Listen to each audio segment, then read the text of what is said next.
जिसे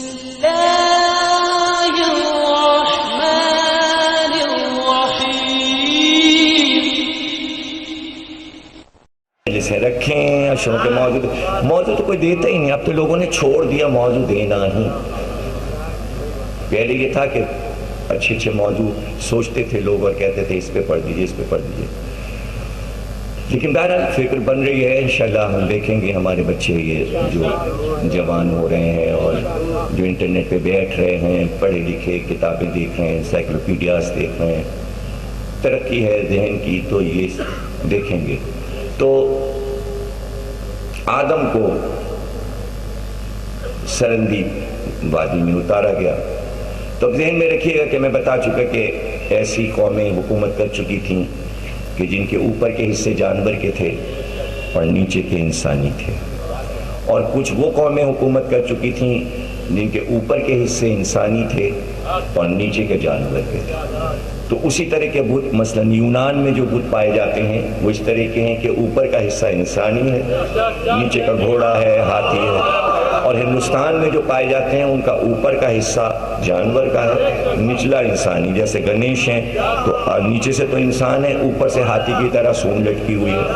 इसी तरह हनुमान है तो ऊपर से बंदर का चेहरा है, नीचे से इंसानी है, लेकिन दुम भी लगी हुई है हनुमान की।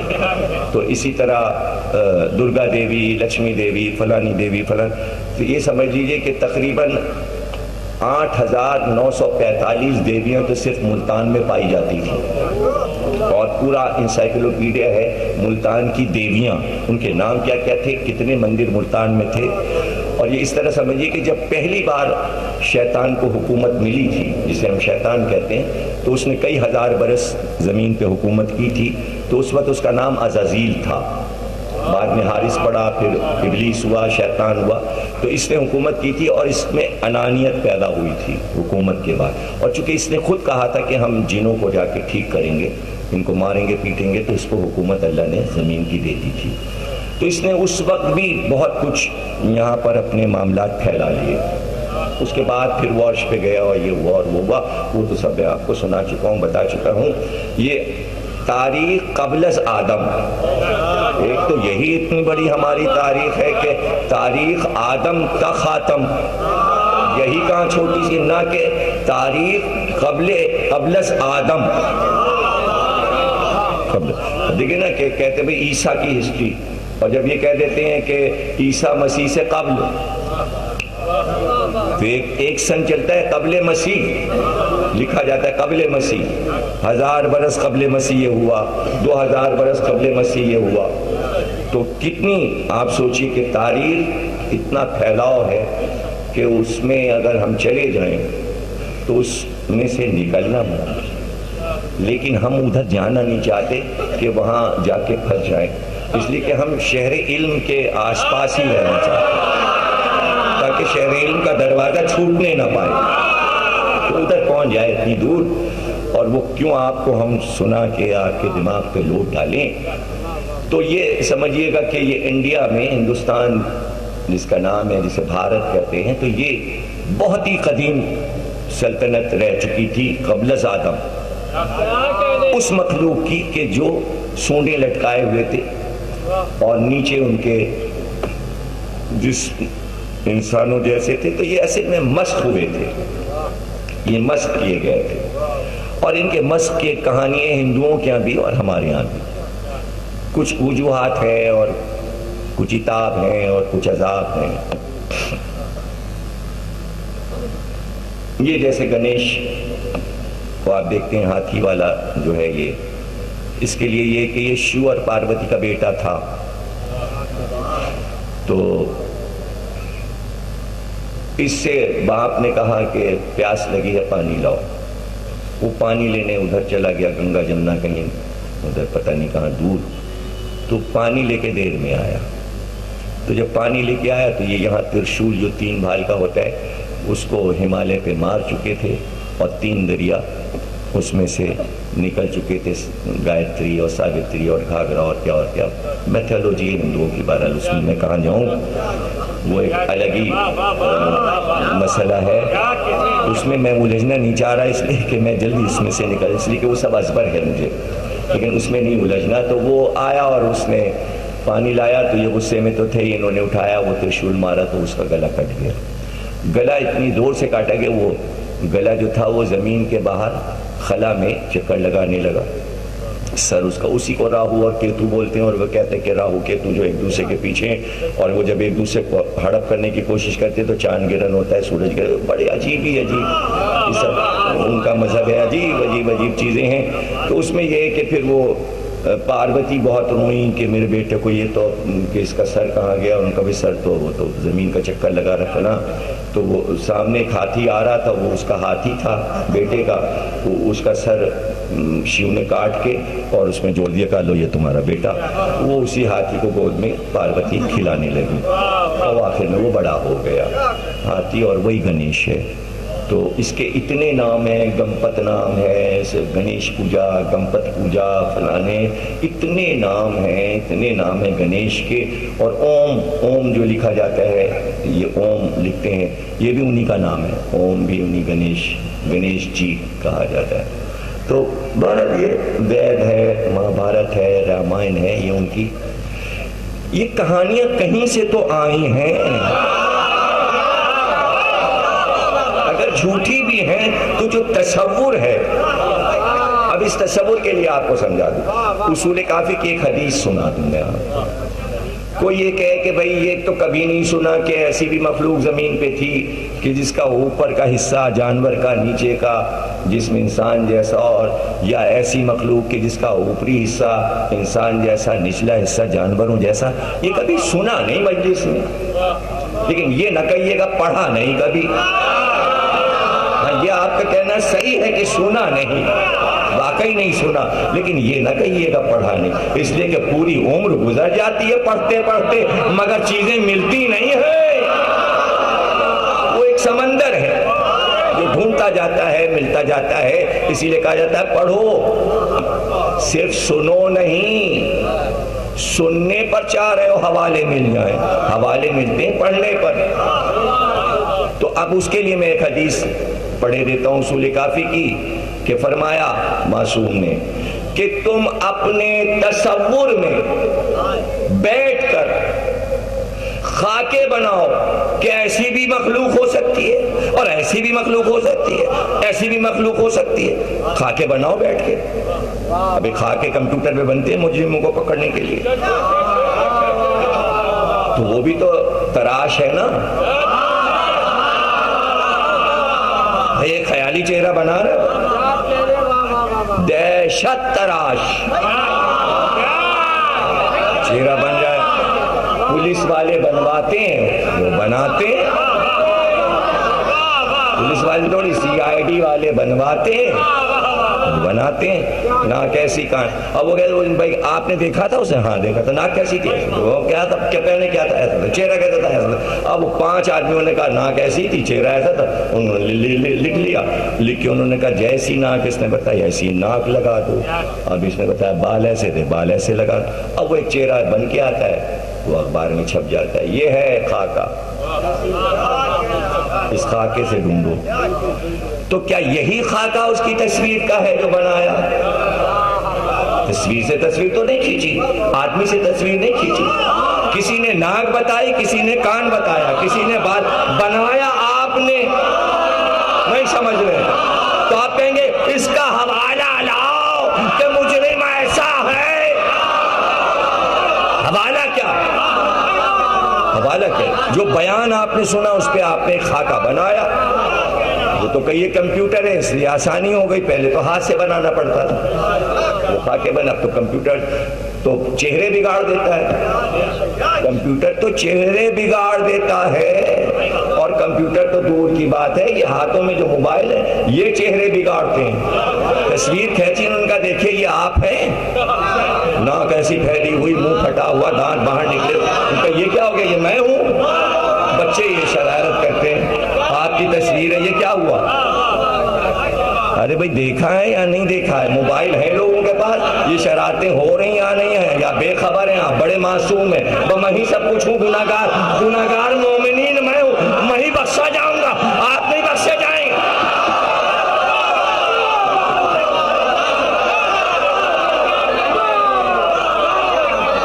तो ऐसी मखलूक मौजूद थी इस जमीन पर और उसकी पूजा हिंदुस्तान वाले कर रहे थे।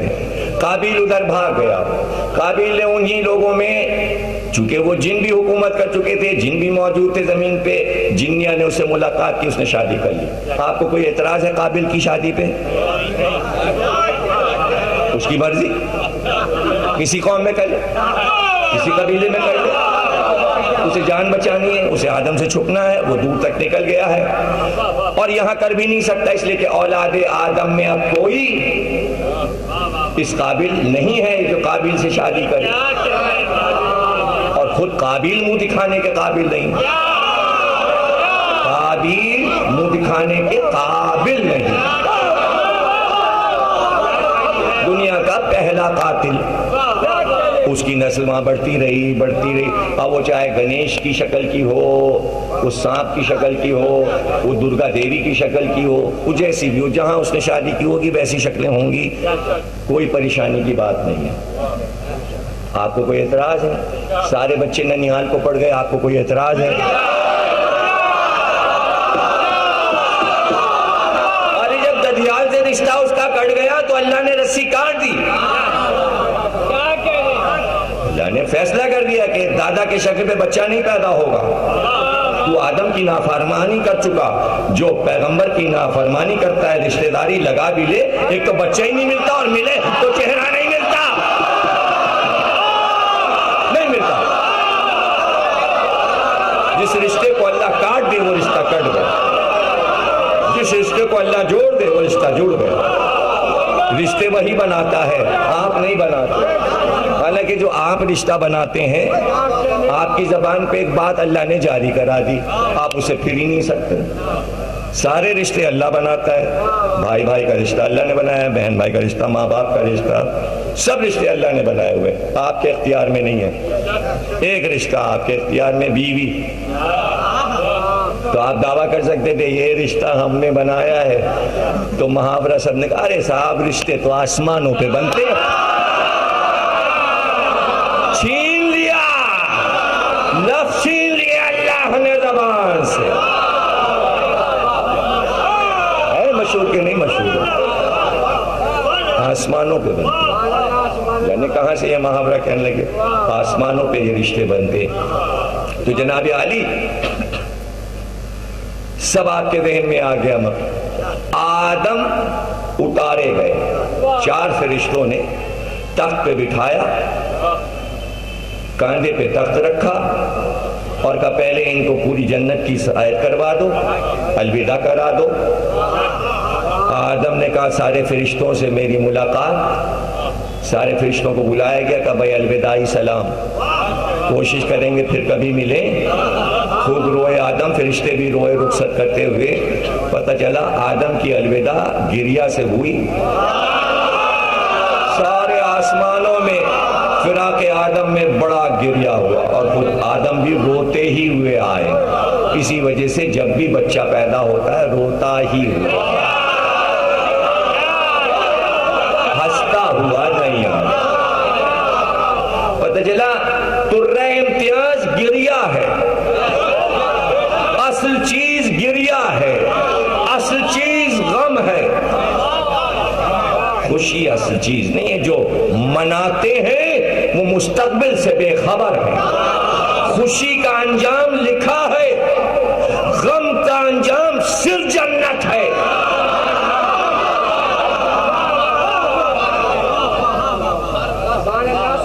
खुशी का अंजाम लिखा हुआ है कि जहां जहां खुशियां होंगी किस तरह अजाब आए। अगर वो खुशी अल्लाह की मर्जी से नहीं हो रही तो अजाब।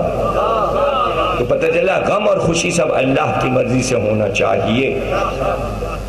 तो पता चला गम भी उसी का है, खुशी भी उसी की, गम भी उसी का, खुशी भी। लाके फरिश्तों ने उतार दिया, फरिश्ते चले गए, आदम अकेले। ऐसे में शैतान ने तमाम मखलूकात को पहले ही जमा कर लिया था जो आदम से पहले की थी, वो जानवर हो, जानवर नुमा इंसान हो, और उनसे कहा आओ मेरे साथ चलो। आसमान से एक मखलूक टपकी है, तुम जब उसका गोश्त खाओगे तो बहुत लजीज होगा, ऐसी ग़िज़ा तुमने कभी नहीं खाई होगी। अब वो कैसे दरिंदे लोग थे कि शैतान आगे आगे दौड़ता चला और पीछे पीछे वो मखलूक दौड़ती चली सरंदीप की तरफ आदम को खाने के लिए। अच्छा, देखा उन्होंने क्या मखलूक है, कहाँ उनकी तो जबानें और रालें टपकने लगी। जैसे जैसे मुंह से झाग शैतान के निकलता और वो कहता बढ़ो, मारो इसको, खाओ, बढ़ो इसको, चीर दो, फाड़ दो, और जानवर चारों तरफ से, ये जानवर नुमा इंसान या इंसान नुमा जानवर हमला करते, ये सारी मखलूकात आदम की तरफ। तो वो जो झाग गिर रहा था, अल्लाह ने हुक्म दिया जिब्रील को कि ये जो झाग गिरा है इनके मुंह से, इससे एक मखलूक बनाओ। जैसे ही शैतान और उन जानवरों के मुंह की झाग गिरी, उससे 3 कुत्ते बने। इसलिए कुत्ता नजीस है, लेकिन वफादार इसलिए कि आदम की हिफाजत के लिए बना। अब तक इंसान की हिफाजत कर रहा है मगर नजीस है।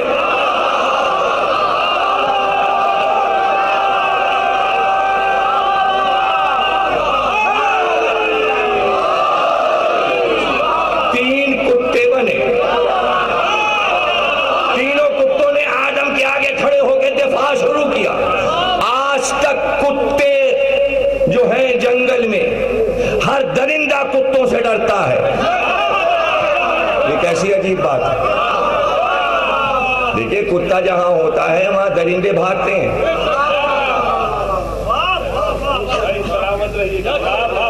क्यों? वजह क्या है? वजह ये कि उन कुत्तों से इन दरिंदों ने कहा हमसे मिल जाओ, हमारी मदद करो, तुम सामने से हट जाओ और इस मखलूक को खाने दो। अब आदम के पास जो कुछ था दिफा के लिए, पत्थर चला रहे हैं, मार रहे हैं, पहाड़ के टुकड़े उठा के फेंक रहे हैं, लेकिन अपना बचाव कर रहे हैं, दिफा कर रहे हैं। तो पहला हमला शैतान ने आदम पे ये करवाया, लेकिन बहरहाल आदम बच गए और शैतान की ये बात कारगर ना हो सकी। और उसके बाद जिब्रील आ गए, फरिश्ते आ गए और हव्वा से मुलाकात हो गई। सफ़ा और मरवा के दरमियान सबसे पहला काम आदम से ये लिया गया, खाने काबा की बुनियादें रखो। पहला काम आदम ने ये किया कि खाने काबा की बुनियादें रखी। फिर वो पत्थर जन्नत से जो आदम के आया था, बहुत सी चीज़ें जन्नत से लेके आए थे। फिर एक पूरी दास्तान है कि क्या क्या लेके आए। वो जो पत्ते पहने हुए थे जन्नत के, वो जब उतरे वो पत्ते और लिबास पहली बार ज़मीन का पहना उन्होंने, तो हरन ने आके वो पत्ते खाए। वो जन्नत के पत्ते थे, इसलिए हरन के नाफ में वो खुशबू आज तक बाकी है। जनाब हव्वा के लिए ये है कि जनाब हव्वा ने जब पहली बार बाल खोले तो जो बालों से जन्नत की खुशबू फैली, वही आज दुनिया की सारी खुशबू है। कायनात में जो खुशबू फैली है वो जनाब हव्वा के बालों से फैली पूरी कायनात। ये पूरा एक सिलसिला है। अगर मैं आदम पे अशरा पढ़ूँ तब हो सकता है, यानी नूह तक जाऊँ ना, सिर्फ आदम पे रहूं, लेकिन ये भी नहीं हो सकता। हमें हमारा तो मौजू दूसरा है। हम तो शाखें आपको देते जा रहे हैं कि आप आइंदा क्या क्या तैयारी कर सकते हैं सुनने की नया। तो पुराने मैटर तो सब हो चुका, वो अशरे तो छप गए हमारी हद तक। अब जो छप गए वो तो हम दोबारा पढ़ेंगे नहीं, इसलिए कि वो सब ने पढ़ना शुरू कर दिया। मैं पढ़ूंगा तो आप कहेंगे देखा उनकी नकल कर रहे हैं, इसलिए कि किताब तो खरीदना नहीं है। मैं क्या कह गया आप समझे ही नहीं भाई। जो अशरे में पढ़ चुका वो छप गए। अब अगर उनको मैं पढ़ता हूं तो वो तो दूसरे पढ़ रहे हैं। तो आप कहेंगे ये मजलिस उनसे सुनी कि देखो ज़मीर अख्तर चोर को उनका टेप चला रहा है, इसलिए कि किताब तो पढ़नी नहीं है। पकड़ा मैं जाऊंगा तो मैं पढ़ूं ही क्यों? जिसको मैं छपा दूं फिर उसका लफ्ज कोई मैं इस्तेमाल क्यों करूं? फिर वो क्यों ना पढ़ूं कि फिर एक नई किताब बने और फिर आपको खरीदना पड़े और उनको भी खरीदना पड़े जिन्हें नया पढ़ना है।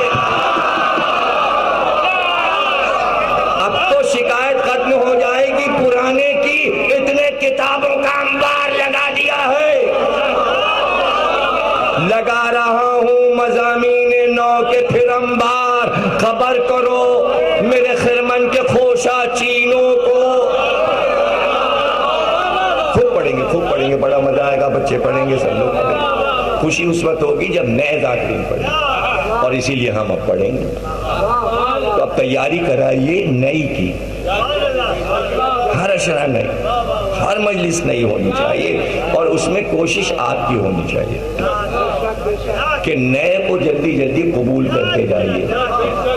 हल चलाना बताया, बैल पकड़ के लाए, ज़मीन ज़राअत सब सिखा दिया जिब्रील अमीन। मकान बनाना बताया, बाग लगाना बताया, और कहा पूरे अर्श का मालिक तुम्हें अल्लाह ने बनाया है, जहाँ तक ये ज़मीन है तुम इसके मालिक हो। इसलिए कि कुरान में ऐलान हो गया इन्नी जाइलुन फिल अर्ज़ि खलीफा, इसके मालिक तुम, और क़यामत तक ये ज़मीन तुम्हारी रहेगी। ये ज़मीन किसकी है? बुश की है, टोनी ब्लेयर की है, मलका बरतानिया की है, किसकी है? पंजाब की ज़मीन किसकी है? पंजाबियों की।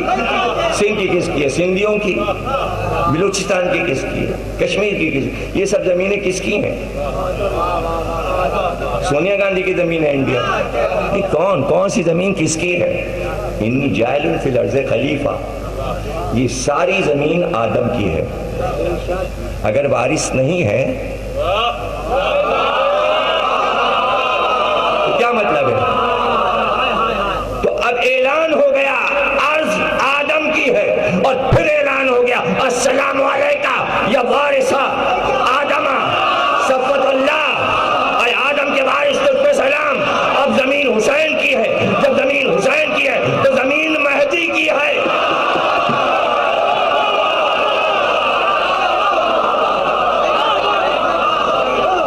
अभी आपने सुना ना खालिद मलिक को 1 करोड़ 20 लाख, 1 करोड़ 20 लाख जाए, 40 लाख का अंदाजा था अमेरिका और बीबीसी का। उसे ये अंदाजा नहीं था कि जब सरहदें खोल दी जाएंगी। तो इस वक्त आलम यह है कि करबला तो भर चुका, इराक पूरा भर चुका, बगदाद भर चुका, अभी भी काफिले इस वक्त कराची से जा रहे हैं, जहाज उड़ रहे हैं, अभी वो दुबई जाएंगे, दुबई से सारे जहाज बगदाद पहुंचेंगे, अभी पाकिस्तान हिंदुस्तान के ज़ायरीन कल पहुंचेंगे, और जिस वक्त वो बगदाद पहुंचेंगे तो बगदाद के एयरपोर्ट से करबला तक 3 घंटे का रास्ता नहीं मिलेगा आगे बढ़ने का। एक एक गली, एक एक गली, एक एक मकान, एक एक होटल, एक एक शारा, ईरान की सरहद बंद है, इसलिए कि रास्ता नहीं मिल रहा है। सरहद से आगे मजमा बढ़े तो नया काफिला ईरान से दाखिल हो। खोल के तो देखो ज़ियारत, अरे अमेरिका वालों, फिर पता चलेगा हुसैन के चाहने वाले कायनात में कितने हैं।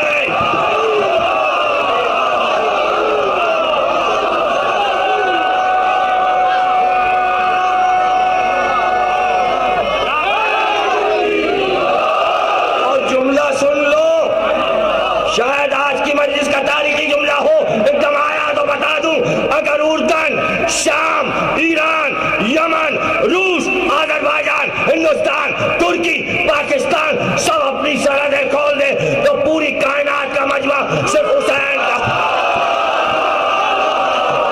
आ रहे जा रहे आ रहे।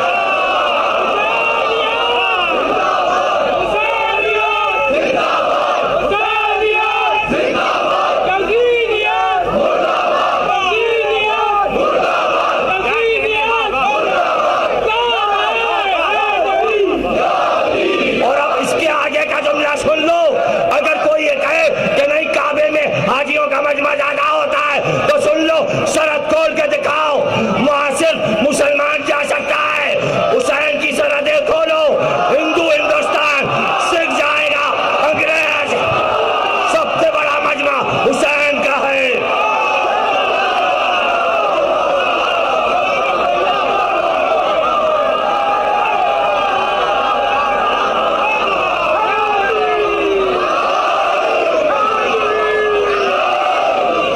देखो सरहद, पता चलेगा कि आदम की जमीन का मालिक कौन है। हुसैन है जमीन का मालिक। अभी समझ में नहीं आएगा लोगों के, जिनके दिमागों में खन्नास है। चारों खुल पढ़ लो, खन्नास है, वसवास, पनाह में रख परवरदिगार, क्या कहते हैं चारों कुल में? खन्नासों से पनाह में रख। ये वसवास शैतान है जो दिमाग और दिल में बैठ जाता है, ये घुस जाता है दिमाग में, इससे पनाह रख। यही तो चारों कुल है। क्यों आए थे चारों कुल? बताया आपको। चारों कुल आए थे कि जिब्रील ने कहा था, अल्लाह कहता है चारों कुल लिखकर अपने हाथ से जिब्रील के पर पे लिखकर हसन हुसैन के गले में डाल दीजिए। तो हसन हुसैन को चारों कुल की जरूरत नहीं थी। हुसैन के चाहने वालों के लिए ये चारों कुल आए थे कि ताकि ये खन्नासों से दूर रहे। अब तक है, अब तक है। मालिक हैं अर्श के हुसैन, सारी खुदाई हुसैन की। अभी बात समझ में नहीं आने दो, बेटे को आने दो, फर्जंदे हुसैन को आने दो, हुसैन के नूर नजर को आने दो, सब नजर आ जाएगा। ये तो नमूने हैं। आशूर और चेहरम का मजमा मेहदी की आमद का नजारा है। क्या समझोगे जमाने वालों? तो नजारा है।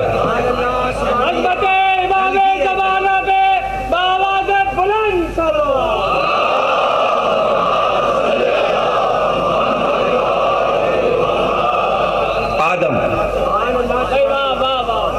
हाबील कत्ल कर दिए गए, काबिल भाग गया, बहुत रोए।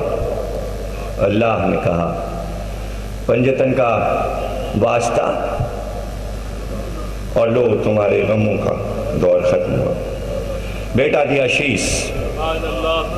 आदम जो जबान बोलते थे उस जबान का नाम था सुरियानी। इब्राहिम तक आते आते नई जबान ईजाद हुई, इब्रानी।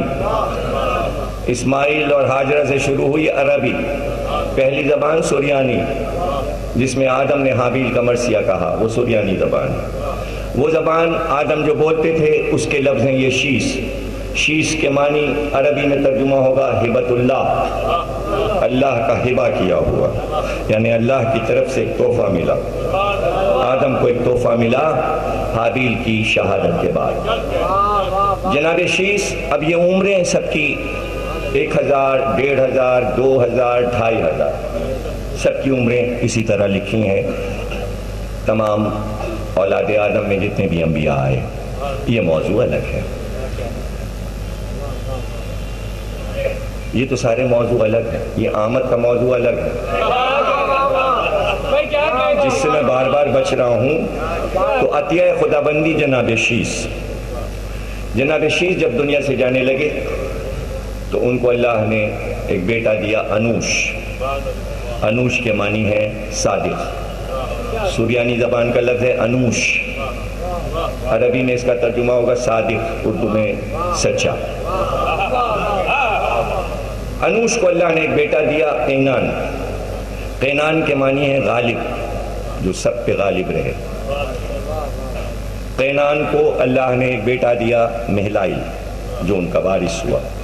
महलाइल सुरियानी ज़बान का लफ्ज़ है, इसके मानी है ममदू, जिसकी मदह की जा चुकी हो। ये औलाद आदम में अब तक जितने बेटे आए थे, शीश, अनूश, कैनान, सबसे ज़्यादा हसीन थे। और हुस्न का यह आलम था कि औलाद आदम जितनी बढ़ गई थी, मशरिक़ व मगरिब में इनके हुस्न का जब चर्चा हुआ तो चेहरे पे इनके नकाब पड़ गए। चेहरे पे नकाब इसलिए कि इनके चेहरे का नज़ारा करने की इंसान में ताब नहीं होती। बाज़ लोग चेहरा देखते ही मर जाते थे तड़प के, उस हुस्न को देख के हार्ट फेल हो जाता था। अब आप सोचिए कैसा हुस्न था। चेहरे पे नकाब। जनाब महलाइल की जब वफात हुई तो बड़े लोग तड़पे, तरसे और बड़ा गम मनाया गया, इसलिए कि इनकी शोहरत इतनी ज़्यादा हो चुकी थी कि लोग सिर्फ कहते थे कि ना चेहरा दिखाएं, नकाब ना दिखाएं, हम जो तोहफा लेके आए वो कबूल कर लें। तो लोग दूर दूर से आते थे तोहफे लेके और कबूल करते थे। ज़ाहिर है उनके मुलाजमीन, उनकी उम्मत, उनके लोग सब उन तोहफ़ों से फ़ायदा उठाते थे। पूरी उम्मत, जो लोग दूर दूर के मुल्कों से तोहफे लेके आते थे। जब इनकी वफात हो गई तो बड़ा गिरिया हुआ लोगों ने बड़ा, और फिर जो देखने के लिए आते थे वो बहुत तड़पते थे तोहफे लेके, मेला ही न रहे, मेला ही न रहे। ऐसे में बुत तराश उतरा फजा से, यानी शैतान इब्लीस, और उसने आके मेलाइल की उम्मत से ये कहा कि देखो तुम्हारा हो रहा है नुकसान, जो तोहफे लेके आ रहे हैं वो वापस लेके चले जाते हैं, मेलाइल ना रहे। तो अब तुम ऐसा करो कि मेलाइल का मुजस्समा बनाओ और उसके चेहरे पे नकाब डाल दो, तो जो तोहफे आते हैं वो मुजस्समे के कदमों में गिरेंगे, तुम उससे फायदे उठाना। पता चला बुत साजी जो हुई, बुत तराशी के पीछे ये था मामला।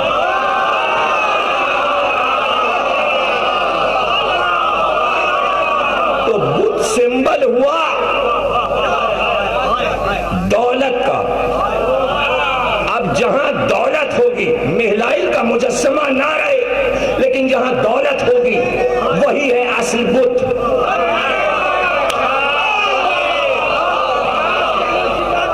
अब जो उसकी पूजा कराए, तो इस वक्त सबसे बड़ा बुत है डॉलर, उसको है नजराने, मुख्तलिफ तरीके के नजराने डॉलर लेता है। आदमी दे दो, जमीन दे दो, फलानी चीज दे दो, फलानी चीज दे दो। ये है बुत की कुर्बानियां, यानी डॉलर की कुर्बानियां। कभी शियों को मार डालो, कभी उनको कत्लेआम कर दो, कभी इनको कत्लेआम कर दो, कभी फला को मारो, कभी फला। कुर्बानी ले रहा है डॉलर, बुत बना हुआ डॉलर बैठा है, और उसके अंदर एक बुत बना हुआ है नक्श। डॉलर के अंदर का बुत देखा है आपने? अरे इब्राहिम लिंकन है, कौन है, आइजनहावर है, पता नहीं कौन है, बहरहाल बुत हैं ये। आइजनहावर का बुत वहाँ बना हुआ है, इब्राहिम लिंकन का बुत वहाँ बना हुआ है, वाशिंगटन में वाशिंगटन का बुत लगा हुआ है, वहाँ सबके बुत लगे हुए हैं। वो आज़ादी का बुत तो आपको दिखाई देता है ना समंदर के किनारे। तो बुत अभी ख़त्म नहीं हुए, मशरिक़ व मगरिब में मौजूद हैं। यहाँ से बुत परस्ती का आगाज हुआ। यह है पहला बुत जो रूए ज़मीन पर बना, फिक्र देने वाला शैतान, बनाने वाली मेहलाइल की उम्मत, खानदान नहीं। खानदान बेजार है। मेहलाइल के बेटे यारूद हुए, और यारूद के लिए मेहलाइल ने हुक्म दिया था अबू कुबैस की पहाड़ी पे चढ़ जाओ, पूरे खानदान को लेके इस उम्मत को छोड़ो। इसलिए कि काबिल से जो लड़ाई शीश की हुई थी और काबिल अपना लश्कर लेकर आया था, तो ज़्यादातर औरतों को लाया था। वो औरतें सारी यहाँ टिक गईं काबिल के यहाँ की। तो हमेशा औलाद आदम ने अपनी औलाद को मना किया कि कभी काबिल की खानदान की बेटियों से रिश्ता न जोड़ना, वरना मामलात बिगड़ जाएंगे। इसलिए बचाने के लिए पहाड़ी पे चढ़ गए कि पता ही न चले कि क्या हो गया। तो फिर शैतान आया और काबिल की बेटियों से ये कहा कि इनको नीचे उतारने का एक तरीका है, और इसने म्यूजिक ईजाद कराई। और दो शख्स जो थे वो औरतों का ग्रुप लेकर म्यूजिक बजाते हुए मक्के में दाखिल हुए, अबू कुबैस की पहाड़ी के नीचे। खूब शोर हुआ। अब वो क्या क्या म्यूजिक रही होगी मुझे तो नहीं मालूम, उस जमाने में क्या ईजाद हुआ, उसकी भी विरासत चल रही होगी। अब वो तो एक रिसर्च वर्क अलग है उसकी, तो वो इस्लाम और म्यूजिक जो है वो हलाल और हराम वो एक अलग मौजू है, उस पर मजलिस हो सकती है, वो तो एक अलग मौजू है, ये भी एक मौजू है, उसके ऊपर भी गुफ्तगू होगी। ये कैसे आगाज़ हुआ, कहाँ से शैतान ने दिमाग में खन्नास डाला म्यूज़िक का, और म्यूज़िक कैसे हराम करार पा गई इस्लाम में, कुरान ने क्या कहा, हदीस ने क्या कहा, हुजूर ने क्या कहा, ये एक अलग मौजू। उन्होंने कहा भाई यहाँ अंदर कुछ शोर हो रहा है, चलो भाई उतर के देखे। बहुत जनाब यारूद ने मना किया, ना जाओ ना जाओ। कुछ लोग चले गए, और उसके जाने से ये हुआ कि काबिल की बेटियों से उनके रिश्ते हो गए, और अब जो नस्ल चली तो वो मिली जुली नस्ल शुरू हुई, यानी औलाद आदम में भी काबिल शक्ल के लोग पैदा होने लगे। ननियाल का असर तो आना था। जनाब यारूद के बेटे जो थे वो जनाब इदरीस थे, जनाब इदरीस वो पहले पैगंबर हैं कि जिन्होंने लिखना पढ़ना सिखाया, औजार और हथियार बताए, दर्स चूँकि देते थे, पहली यूनिवर्सिटी, पहला कॉलेज, पहला स्कूल कायम किया, इसलिए इनका नाम इदरीस हुआ। इदरीस लफ्ज़ जो है वो दर्स से है, दर्स देना, तालीम देना। इन्होंने तालीम सिखाई, लफ्ज़ बताए, हर्फ बताए, लफ्ज़ बताए, ग्रामर बताई, हुरूफ तहज्जी सिखाए, अबजद हव्वस हुत्ती कलमन ये सब सिखाया, इनके आदात बताए, गिनती बताई, पहाड़े बताए। तो ज़्यादा तमद्दुन जो तरक्की याफ्ता चला इब्राहीम की तरफ, उसकी सारी देन जो थी वो जनाब इदरीस की थी। और इतने मशहूर पैगंबर हुए कि यूनान तक गए ये, और यूनान में जितना फ़लसफ़ा वगैरह फ़िक्र फैली वो सब जनाब इदरीस। फिर मिस्र की तरफ आए, और अहराम मिस्र जो आप देखते हैं सबसे पहले जनाब इदरीस ने बनाए। और ये अहराम इसलिए बनाए गए कि इसमें अनाज रख कर महफूज किया गया, और अनाज रख के सड़े नहीं अनाज। और दूसरे ये कि जनाब इदरीस ये खबर दे चुके थे कि तूफ़ान नूह आने वाला है, तो उससे पहले अगर अपनी चीज़ों को महफूज रखना चाहते हो तो इस ज़मीन पर एक बड़ा तूफ़ान आएगा। इसलिए ये जगह है वो, और उस जगह को अपने एतबार से फासले में एक तस्वीर बनाई गई कि एक शिकरा बास और उसके पंजे में एक केकड़ा है।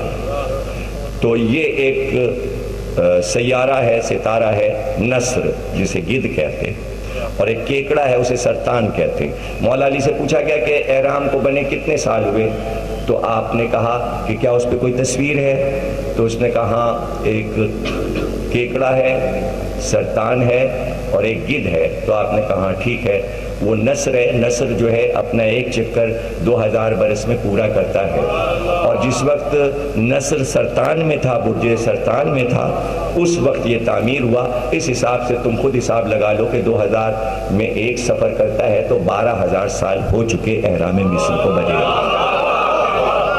ये मौला अली ने एक मसला हल किया। जनाब इदरीस को आसमान पे उठा लिया गया और वो जिंदा गए, और वहाँ जाके वो उन्होंने जब अपना मकान देखा तो वहाँ उन्होंने कहा हम यहाँ से वापस नहीं जाएं।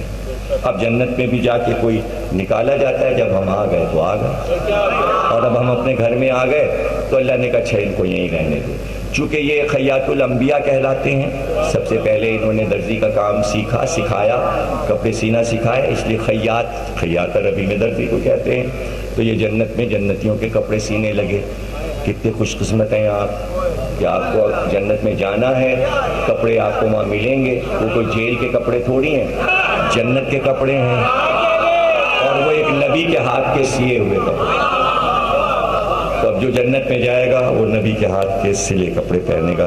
क्या क्या देखिए तोहफे मिलेंगे वहाँ। अच्छा साहब, ये सब हम आपको अपना रिसर्च वर्क नोट्स का बता रहे हैं ताकि आज की तकरीर किसी हद तक आपके दिमाग पे लोड ना हो। और ये रिसर्च वर्क अगर रोज़ आता रहा तो बहुत भारी भारी तकरीरें हो जाएंगी। तो इसके इशारे रोज़ आएंगे आने वाली 5 तकरीरों में। इसलिए मैंने कहा ये आपको ये चीज़ मैं समझा दूँ। जब जनाब इदरीस चले गए आसमान पर तो इनका एक दोस्त था, 6 दोस्त इनके थे, यानी 6 सहाबी थे जनाब इदरीस के। एक बहुत करीब था, बिल्कुल यारे गार था, और 5 जो थे वो थे तो सहाबी लेकिन इतने ज़्यादा क्लोज नहीं थे जनाब इदरीस से। एक तो बिल्कुल ही मतलब बस हर वक्त इनसे लिपटा रहता, जहाँ ये वहाँ वो, जहाँ ये वहाँ वो, साथ साथ। अब जब जनाब इदरीस चले गए तो ये बड़ा मुँह लपेटे रंजीदा पड़ा रहा कि मेरा दोस्त नहीं, मेरा दोस्त नहीं। तो शैतान आया, ये बुत तराश आया, और इसने कहा भाई तुम्हें याद आती है? हाँ।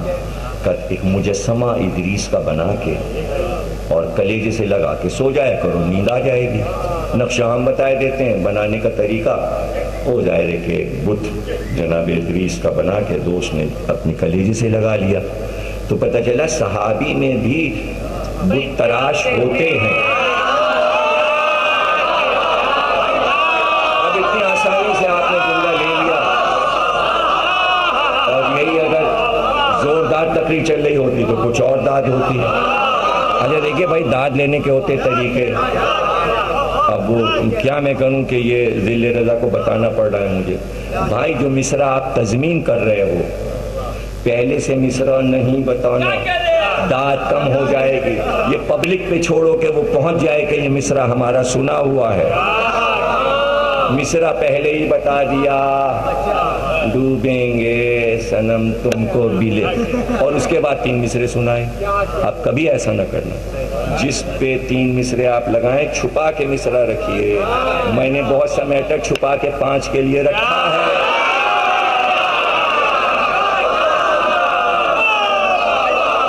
अगर सब आज खोल दिया तो 5 तकरीरों में मजा नहीं आएगा। हालांकि वो हैं मिसरे ही मिसरे हैं, बस कोई ज्यादा मैटर नहीं है।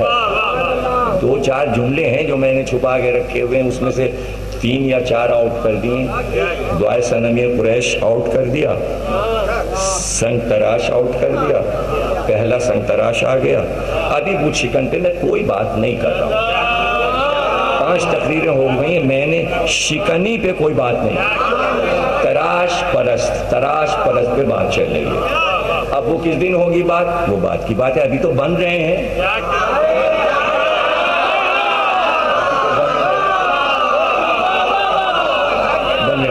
तो ये 5 दोस्तों के नाम सुन लीजिए आप। जनाब इदरीस के 5 दोस्त थे। एक का नाम था बुद्दा, एक का नाम था सुवाआ, एक का नाम था यागूस, एक का नाम था याऊक, एक का नाम था नस्र। ये 5 दोस्त थे जनाब इदरीस के। जब ये 5 दोस्त, अच्छा वो जो एक दोस्त करीबी था जिसने मुजस्समा बनाया, जब वो मर गया, उसका हो गया इंतकाल, तो उसके जब गुस्ल दिया तो अंदर से भूत निकला।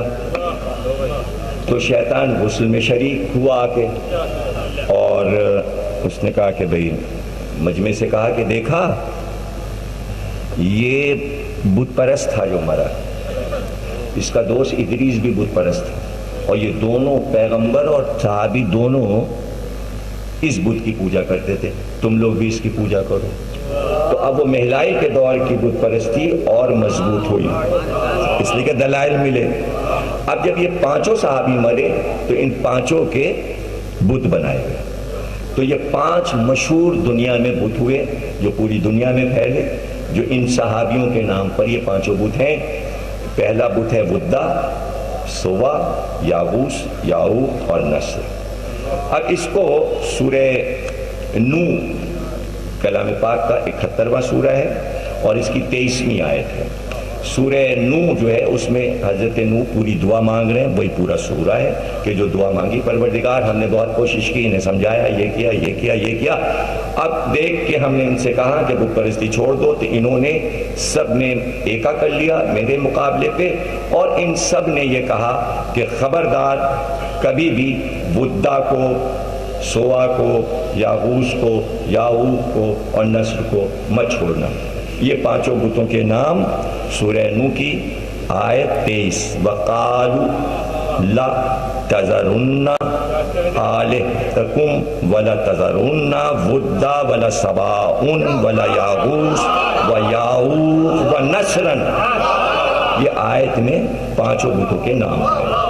तो अब कुरान से, हदीस से, तारीख से सब हमने अपने मौजू को, अब ये तो देखिए ऐसे तो 25 आयतें हैं बुत के बारे में, वो आज मैं नहीं पढ़ रहा हूँ, सारा मैंने डेटा एक जगह कंप्यूटर में कर लिया है कि कहाँ कहाँ। सूरह निसा में आयत, सूरह मायदा की आयत 90 में, सूरह अनाम आयत 74 में, सूरह आराफ आयत 138 में ये बुतों के नाम आए हैं। सूरह इब्राहिम आयत 35 में, सूरह अंबिया आयत 57 में, सूरह हज आयत 30 में, और सूरह शुअरा आयत 71 में, सूरह अनकबूत आयत 17 में, सूरह अनकबूत आयत 25 में। इस सूरह में 2 बार बुतों का नाम आया है। सूरह साफात में आयत 125, सूरह नज्म आयत 19 में लात, उज्जा, मनात का जिक्र आया है, सूरह नूह 23। इस तरह ये पूरे कुरान में बुतों का मौजू ये इस एक पर्चे में, ये मेरे जेब में,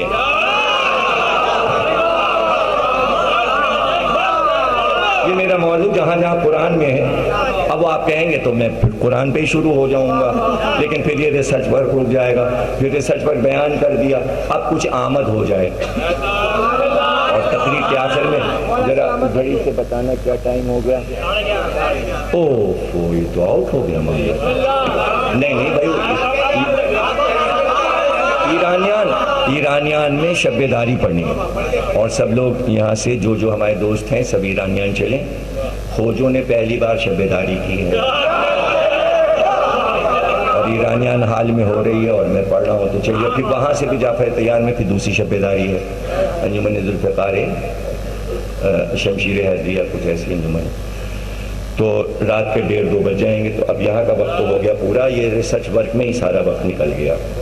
तो अब जनाब आली एक बात ये तय हो गई कि बुत परस्ती बुरा नहीं मानेंगे आप। रिसर्च वर्क पेश करके कुरानी आयत पढ़कर फिर उसके बाद ये जुमला कह रहा हूँ जो कि हासिल तकरीर है कि बुत परस्ती अंबिया की औलाद के जरिए नहीं फैली बल्कि सहाबा के जरिए।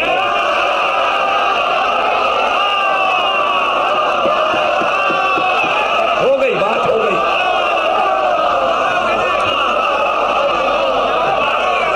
औलाद बुत परस्ती से बेजार रही, दोस्तों ने फैलाया। तो मैं पूछना चाहता हूं कि मक्के में खानदान रसूल को छोड़कर सब बुत परस्त थे। अगर खानदान बुत परस्त था तो अबू तालिब का बुत दिखाओ, अब्दुल मुत्तलिब का बुत दिखाओ, हाशिम का बुत दिखाओ, अली को बुत के पास दिखाओ।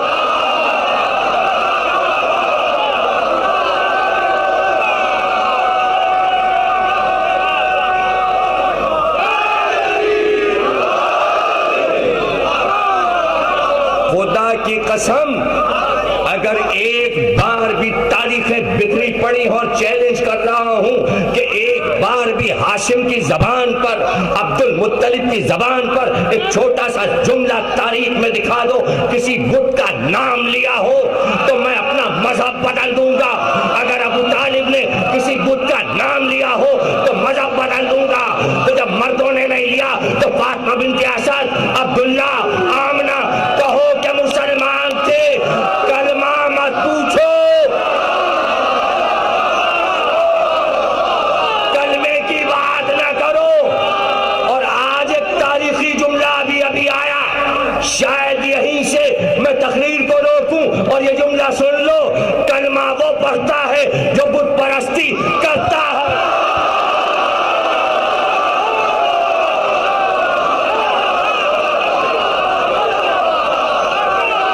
कलमा वो पढ़ता है जो बुत परस्ती करता है। जो बुत परस्ती नहीं करता उसे ढोंग रचाने की जरूरत नहीं है।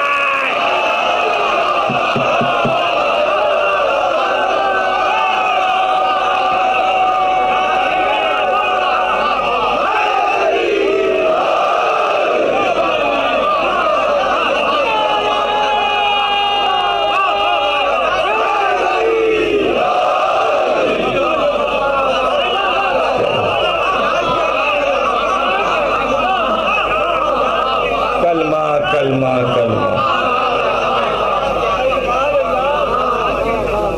कुफ्र तो साबित कर दो, जबानी कहने से क्या, जो कहो उसे साबित तो करो। अजदाद पैगंबर का कुफ्र साबित करना लोहे के चने हैं, चबाना आसान नहीं है। प्रोपेगेंडा और है, सिर्फ इसलिए कि वो बुत परस्त जो हैं उनके बराबर कर दो उनको। किनको? जिनके लिए शैतान कह चुका था सबको बहकाऊंगा, तेरे मुखलस बंदों को नहीं बहका सकता। फिर एक जुमला आया, अगर कुरान में ये आयत है और शैतान ने कहा है कि तेरे मुखलस बंदों को नहीं बहकाऊंगा, और अल्लाह ने कहा बेशक तू दस्तरस नहीं रखता हमारे मुखलस बंदे पर। अगर बनी हाशिम को भी तुम काफिर कहते हो तो मुखलस बंदे कहां ढूंढोगे?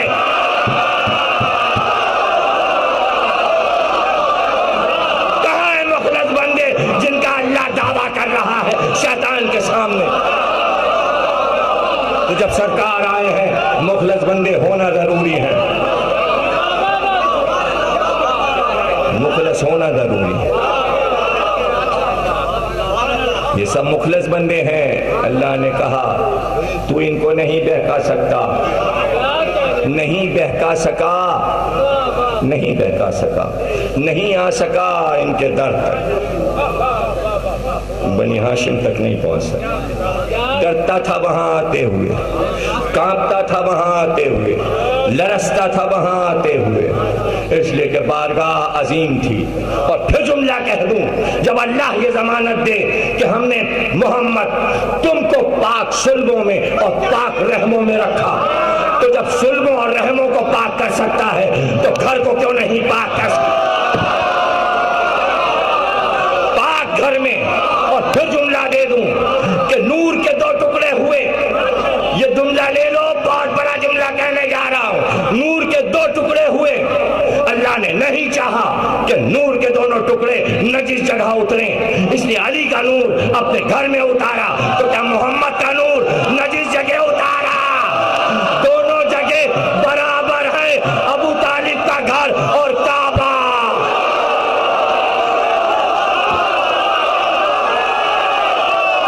जियो सलामत रहो, जियो सलामत रहो।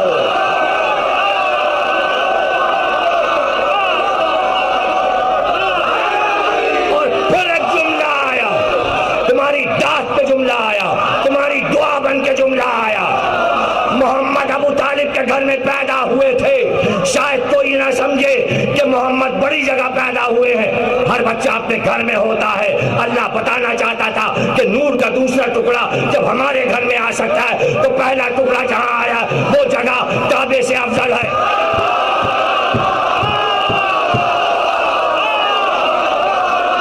जहां मोहम्मद है वो जगह अफजल है, जहां अली है वो जगह कम है। ये अबू तालिब का घर है, ये काबा है।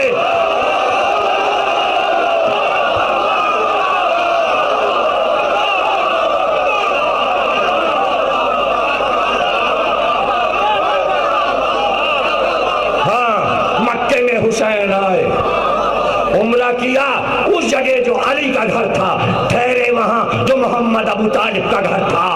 बताने आए थे, याद दिलाने, इस घर से इस घर तक हुसैन का सफर है। और अगर छोड़ के चला जाऊं, हिजरत में अगर लोग मकान और शहर छोड़ दें तो क्या शहर छिन जाते हैं? अगर हुसैन ने करबला की तरफ हिजरत की है तो क्या मक्का हुसैन का ना रहा, काबा हुसैन का ना रहा? उस घर में अगर कुतुब खाना बन गया है जो हुसैन के दादा का घर है तो क्या वो घर ना रहा? घर वहां नहीं रहता जहां बारिश ना हो, कब्जा हो जाता है। वारिस आके घर खाली करा लेता। फिर एक जुमला आया, क्या करूं? जब घर पे कब्जा होता है तो वारिस खाली कराता है। अल्लाह के घर पे बुतों का कब्जा हुआ था, अली ने खाली कराया। अब अली के घर पे कब्जा हुआ है, वो खाली कराएगा।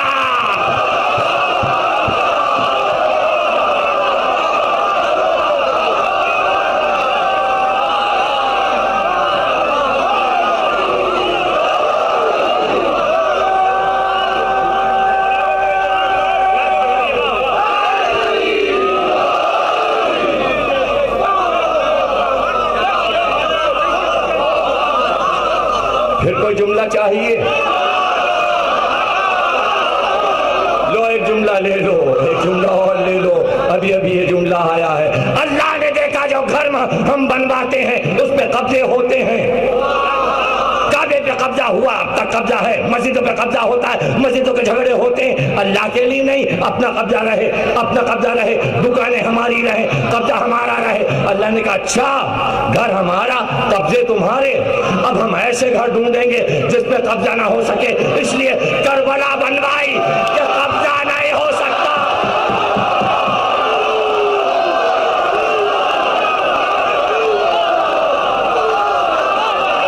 हुसैन मौजूद है, अल्लाह का घर है।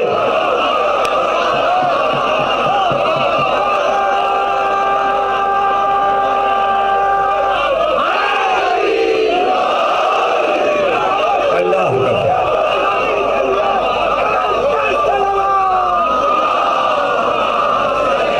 हुसैन मौजूद है। रोजे पे कब्जा नहीं हो सकता, बारिश तो मौजूद है। तोड़ दो, सामने को तोड़ दो, गुंबद गिरा दो, कब्जा नहीं कर सकता, कोई आके रह नहीं सकता। घर रहेगा खंडर सही।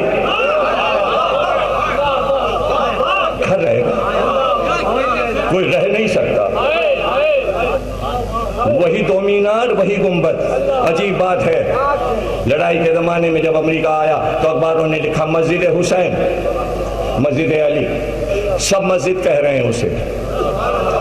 मशहूर है मगरिब में ये मस्जिद है, हाँ मस्जिद है, नमाज होती है, 5 वक्त की नमाज होती है, रोज़े हुसैन पे नमाज होती है।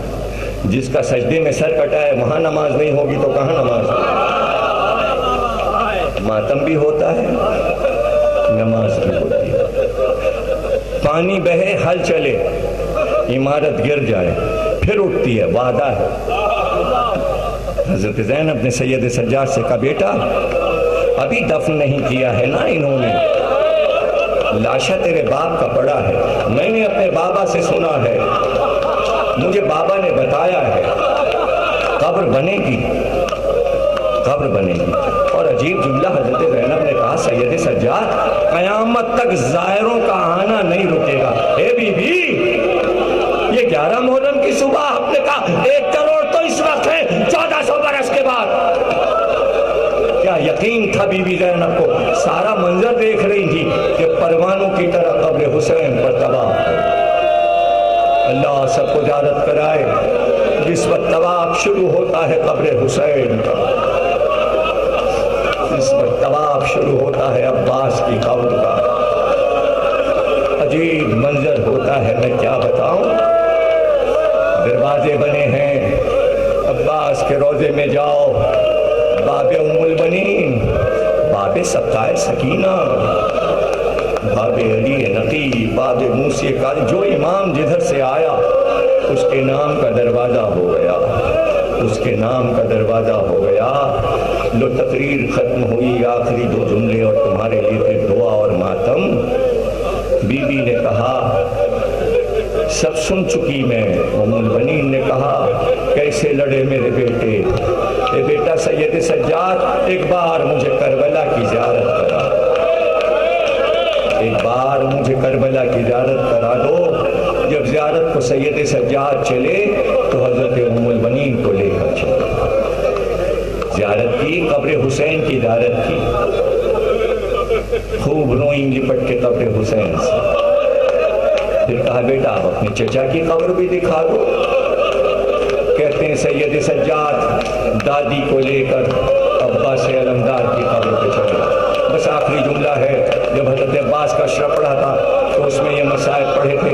मेरी किताब उम्मुल बनीन में ये जुमले लिखे हुए हैं, आज फिर अदा कर रहा हूँ कई बरस के बाद।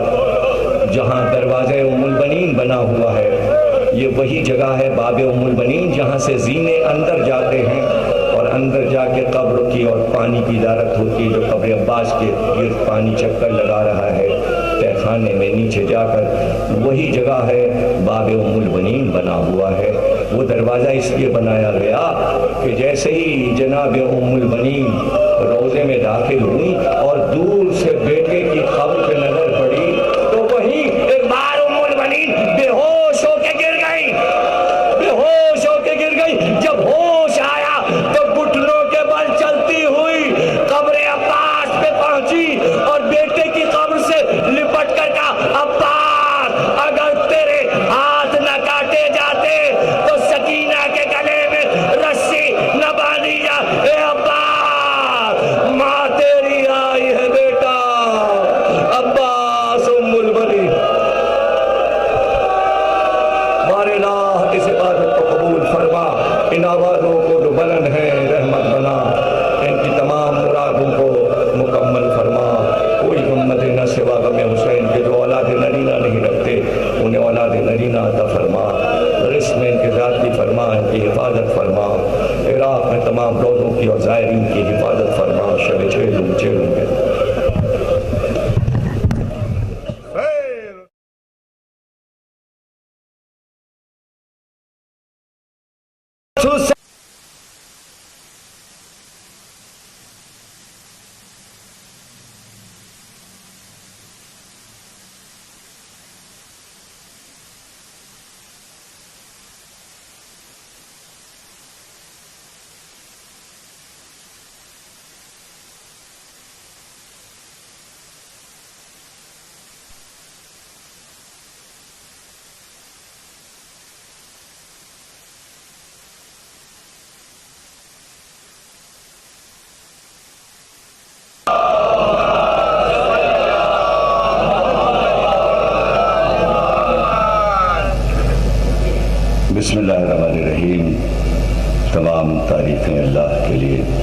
दुरूद और सलाम मोहम्मद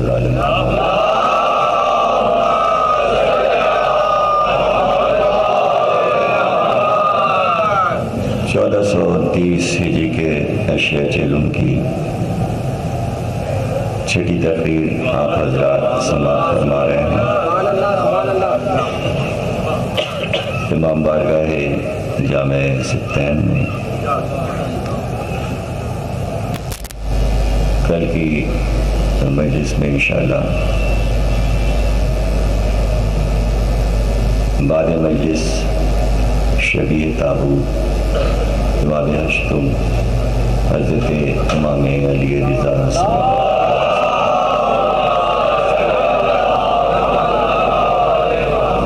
बरामद होगा और उसके बाद नज़र इमाम की होगी दस्तरखान और इमाम ज़मीन तकसीम किए जाएंगे तबरुक के तौर पर। आज की मजलिस के बाद एक मजलिस लाइन्स एरिया इमाम बारगाह हुसैनी में है, जो हजरात यहाँ के बाद पहुँच सकें वहाँ तशरीफ लाएँ। इस मंजिल तक कल हम पहुँच चुके कि अब मौजू हमारा मुबहम नहीं रहा और तमाम बातें वाज़ेह हो गई। वो पस मंज़र जो कुछ बयान किया गया उनके हवालों की ज़रूरत नहीं है, इसलिए कि वो मौजू से गैर मुताल्लिक़ हैं। वो सिर्फ बताना समझाना था कि आदम से पहले कितने आदम पैदा हुए और ज़मीन कभी मखलूक़ात से खाली नहीं रही और इस ज़मीन को हमेशा बसाया गया और दरअसल जो दरमियान में गैप आता था वो दूसरी मखलूक की तैयारी होती थी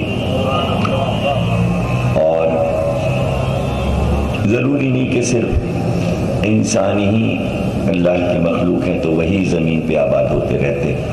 सबको ही मौका दिया गया, जिनों को भी मौका दिया गया, जानवरों को भी मौका दिया गया और ऐसी भी मखलूक़ात को मौका दिया गया कि जैसे कल मैंने उसूल काफ़ी की हदीस पढ़ी थी कि इमाम ने फरमाया कि तुम तसव्वुर में कोई भी खाका बनाओ, जो भी तस्वीर बनती हो, तो ये समझ लो कि वो मखलूक अल्लाह ने पैदा की हुई है, क्योंकि अक्ल उसकी बनाई हुई है, दिमाग उसका बनाया हुआ है। तो आप कुछ भी सोचिए और बहुत से लोगों ने सोचा है और असल में एक अजीब सा मसला होता है कि हमारे जो सामीन होते हैं, मजलिस के जो सामीन होते हैं, तो ज़रूरी नहीं कि वो तमाम के तमाम इल्म एक ऐसी चीज़ है कि मूसा को खिज़र के पास जाना पड़ता है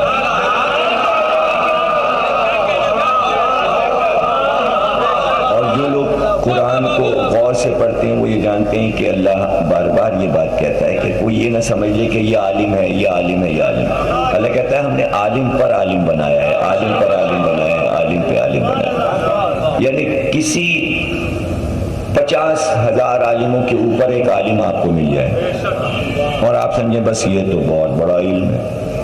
नहीं, चूंकि अल्लाह आलिम है तो इल्म को वहां तक जाना है, तो वो महदूद नहीं है कि भाई ये हमने नहीं सुना, ये नहीं पढ़ा, ये नहीं किया। तो ये तो बच्चों वाली बातें हैं। ज़ाहिर है कि जितनी किताबें मेरे कुतुबखाने में हैं तो वो मैंने पढ़ी है ना, हर एक ने तो नहीं पढ़ी। और फिर यही नहीं कि जो मेरे कुतुबखाने में किताबें हैं वो मैंने पढ़ी हूँ, मैं तो बचपन से कुतुबखानों के चक्कर लगा रहा हूँ। मैंने तो हर मुल्क, हर शहर और हर जगह के कुतुबखाने देखे हुए हैं और वो सब मुझे ज़बानी याद है। इसलिए कि मैं जिस मुल्क में, जिस शहर में जाता हूँ तो पहली फुर्सत में सारे कामों से पहले मैं वहाँ के कुतुब खानों में जाके बैठता हूँ खाली वक्त में। तो मेरे लिए कोई ऐसा मसला नहीं है कि चाहे वो ब्रिटिश म्यूज़ियम हो, इंडिया ऑफिस लाइब्रेरी, ये दुनिया के सब बड़े कुतुब खाने जिसमें लाखों करोड़ों किताबें हैं। मैं यहाँ भी बैठा हूँ, हफ्तों में बैठा हूँ, दिन भर बैठा हूँ, रात भर बैठा हूँ। और प्रिंसटन यूनिवर्सिटी के कुतुब खाने में मैं बैठा हूँ, हार्वर्ड यूनिवर्सिटी के कुतुब खाने में गया हूँ, ऑक्सफोर्ड के कुतुब खानों में गया हूँ, कैम्ब्रिज के कुतुब खानों को देखा है कि जहाँ से बड़े बड़े लोग तालीम हासिल करके आते हैं। ये सब यहाँ मुझे मालूम है कि यहाँ क्या किताबें हैं। फिर हिंदुस्तान के तमाम, लखनऊ के कुतुब खाने और दिल्ली के कुतुब खाने, बम्बई के कुतुब खाने, ये सब मेरे देखे हुए हैं, ऐसे कि जैसे मेरे सामने। मुझे अलमारियाँ याद हैं, मुझे पता है किस तरफ किस अलमारी में कौन सी किताब है, यहाँ से बैठ के बता सकता हूँ। तो इतनी किताबें, उसके बाद भी मैं ये समझता हूँ कि अभी लाखों किताबें मैंने नहीं पढ़ी, तशनगी है, इल्म की तलाश है। ये बार बार मौजू बदल के अशरे पढ़ने का क्या मतलब है? यानी मैं अपनी ज़हनी सतह का पता लगाता हूँ, अब क्या है, अभी और क्या है, अभी और क्या है। तो वो आपको सुना इसलिए देता हूँ कि जैसे बच्चे सबक याद करते हैं, सुनाते हैं ताकि आमोख्ता हो जाए, यानी याद हो जाए। तो वो आपको इसलिए सुनाता हूँ, भाई ठीक पढ़ रहा हूँ। तो आप तो इस नजरिए से मजलिस सुनिए, आपको इसमें क्या, ये किस किताब में लिखा है, ये कहाँ से पढ़ दिया, वो क्या कर, ये आपका काम नहीं है। ये आप सब हमारे ऊपर छोड़ दीजिए। ये कौन सी किताब में लिखा है, इसलिए कि आपने एक किताब भी नहीं पढ़ी। जिसने किताब ही नहीं पढ़ी उसको ये क्या पूछना कि कौन सी किताब में लिखा है। आपको पता भी है कितनी किताबें हैं। तो ये बात इस पे निकल आई कि जुमला कहने जा रहा था कि किताब है अजायबात दुनिया, वो इतनी मोटी किताब है, इतने बड़े साइज की है, मैं तस्वीर के। तो उसमें, उस किताब में, अब तो वो इस्लामाबाद से दोबारा छप गई है, किताब मौजूद है और आप मंगा सकते हैं, उसे देख सकते हैं, अजीब व गरीब किताब। लेकिन इससे पहले जो मेरी मालूमात में वो किताब सिर्फ अल्लामा तालिब जोहरी साहब के वालिद के कुतुब खाने में थी, और पहली बार मैंने उनके कुतुब खाने में देखी थी जब वो हयात थे, मौलाना उनके वालिद। तो उसमें तस्वीर हैं, उसमें अजीब अजीब मखलूक है कि किसी ऐसे मुल्क के इंसान हैं जिनकी चोंच निकली हुई है तोते की तरह, कुछ ऐसे हैं कि जो डबल ऊँट हैं, इधर भी मुंह है इधर भी मुंह है। अजीब अजीब मखलूक है अल्लाह की, समंदर के अंदर की अजीब मखलूक है, जंगलों में, फ़ज़ा में, ये इसके अंदर जो हवा है इसके अंदर बड़ी मखलूक रहती है, वो एक अलग मखलूक है। फिर ये दुनिया का गोला जो घूम रहा है, इसके बाहर जो स्पेस में दायरा बनता है हर सितारे के चौगिर, उसके अंदर एक मखलूक आबाद है। फिर उसके बाद ये ज़मीन का साया पड़ता है बाहर, जब सूरज ज़मीन के सामने होता है तो ज़मीन का एक साया पड़ता है, उसके अंदर, साए के अंदर एक मखलूक आबाद है, वो सब्ज़ रंग का साया है, उसके अंदर भी मखलूक आबाद है। तो आप क्या अल्लाह मियाँ को क्या बहुत समझते हैं कि ज़िया-उल हक़ के बराबर है।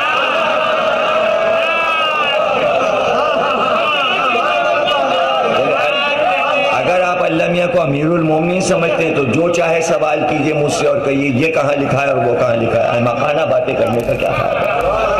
आपको क्या पता कि जहाँ पर अंबिया सवाल करते हों अल्लाह से, मूसा का मैं आपको वाक़या सुना चुका कि मूसा ने अल्लाह से पूछा कि पहले कौन कौन सी मखलूक आबाद थी। तो भाई अंबिया को नहीं मालूम है ये बातें, पूछते हैं तो अल्लाह बताता है। इसलिए कोई टूर पर मूसा से बातें होती थी ताकि इल्म लें अल्लाह से।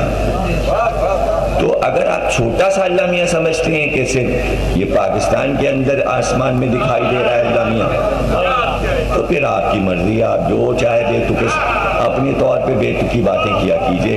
मैं आपकी बेतुकी बातों का जिम्मेदार। आपसे मुराद कोई है?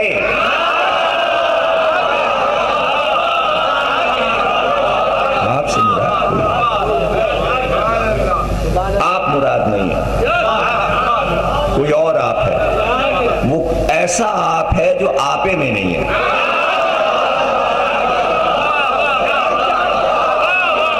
कम से कम अपने आपे में तो है ना। हर आदमी को अपने हुदूद में रहना चाहिए। बस ये है कि खुश होना चाहिए। देखिए ये मंजिल ये है कि ये तो तय है कि सबसे ज्यादा हसद जो है वो इल्म पे होता है। ये हदीस कुरान सब इस पे गवाह है। किसी शोबे में इतना हसद नहीं होता जितना इल्म पे होता है। एक स्कूल में एक फर्स्ट आएगा तो दूसरा जो है वो उससे हसद करेगा, इजहार न करे लेकिन दिल में होता है। क्या कहने वाला। तो जो ज्यादा पढ़ा लिखा होता है जाहिल उससे हसद करता है। ये एक किस्मत है, तकदीर है आलिम की कि उससे हसद किया जाए। और इसकी मिसाल आपके पास सबसे बड़ी है कि मौला अली से हसद सिर्फ इसलिए किया गया कि जो इल्म मौला के पास था वो किसी को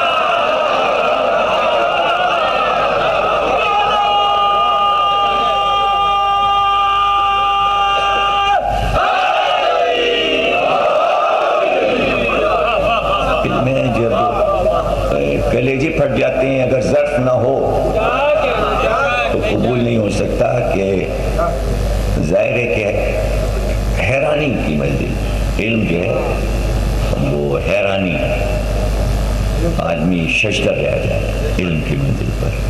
तो खिज़र के इल्म को देख के मूसा शजदर हैरान, ये क्या है, ये क्या है। तो जब मूसा जैसा नबी कहता ये क्या है, ये क्या है, इसके माने उसे नहीं मालूम तो आपको कैसे मालूम हो जाएगा, किसी को कैसे मालूम हो जाएगा। हाँ ये है कि खुश हों, हसद न करें। अगर मौला के मानने वाले हैं तो रश्क करें कि मौला हमें भी ऐसे इल्म दे। इसीलिए कुरान में रब्बे ज़िदनी इल्मा, ए हबीब दुआ मांगते रहिए। नबी से कम किसी का इल्म है दुनिया में, अल्लाह के बाद रसूलुल्लाह का इल्म है। और रसूलुल्लाह से कहा गया हर वक्त ये दुआ मांगते रहो, रब्बे ज़िदनी इल्मा, परवरदिगार मेरे इल्म में ज़्यादती कर, परवरदिगार मेरे इल्म में ज़्यादती कर। और यही तालिब इल्म के लिए दुआ है कि अगर वो दुआ ये मांगता रहे तो जल्दी जल्दी क्लासे पास करेगा और फेल नहीं होगा, निकलता चला जाएगा।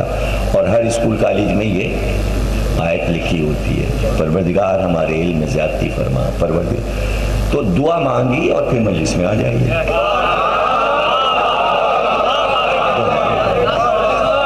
इधर हम दुआ मांगे, उधर आप दुआ मांगे।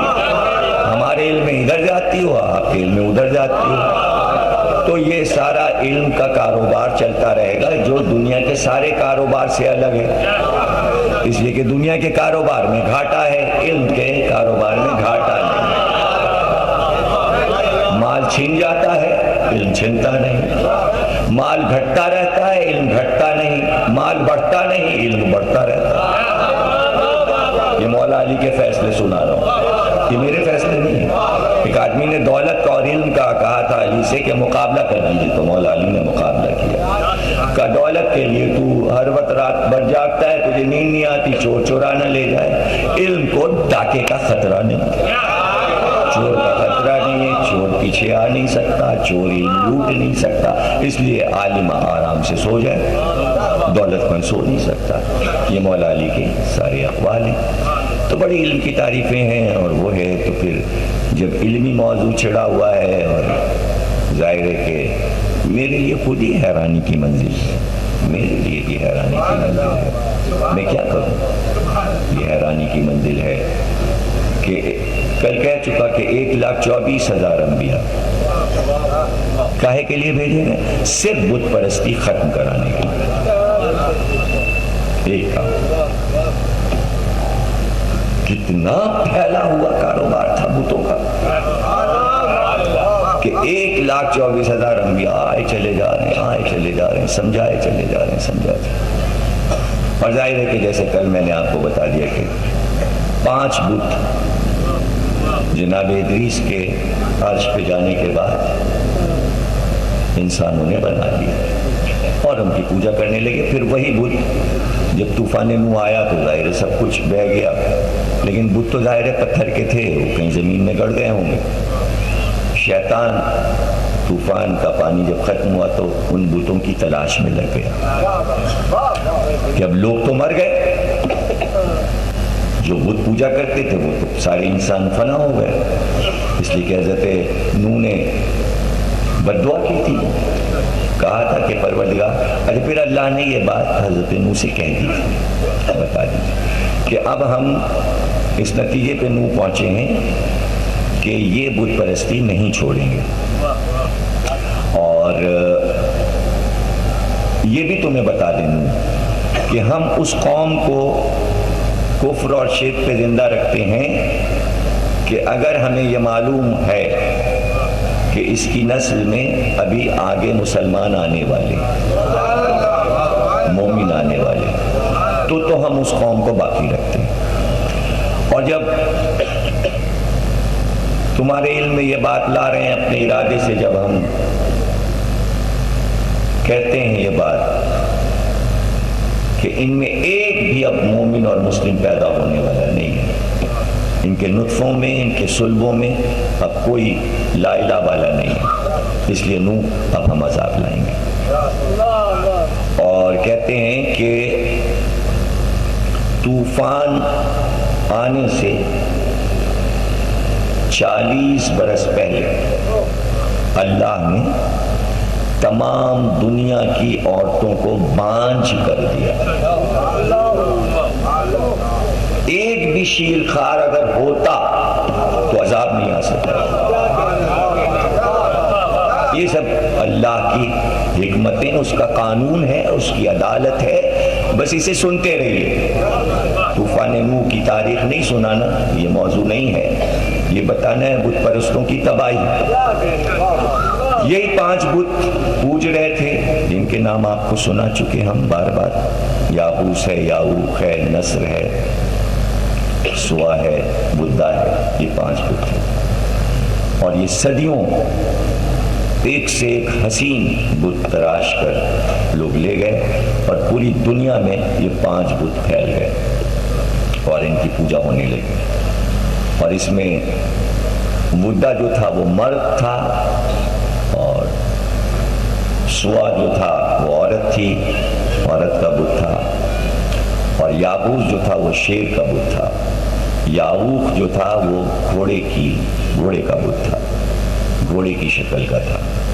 और नस्र जो है वो गिद्ध था। अब ये सारे बुत आप देख सकते हैं, ये मिस्र में एहराम में शेर है।